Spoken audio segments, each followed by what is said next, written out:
For our next segment, we're going to show how you can best connect your mobile device directly to the vehicle's Apple CarPlay or Android Auto capability.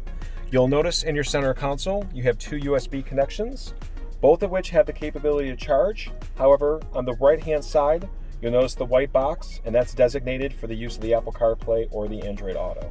We do recommend using an Apple cord when connecting your device, as it'll give you the best possible connection. You simply plug into the bottom of the device as well. You then scroll the screen towards yourself. You will see that the Apple icon then highlights. You click there, and the system will automatically link directly to the vehicle. In some cases, you have to give permission from your phone, but outside of that, this is the image you'll see. You'll then be able to access things like Google Maps, text messaging, Waze, Spotify, and other apps that are compatible with the vehicle for both Android Auto and Apple CarPlay usage.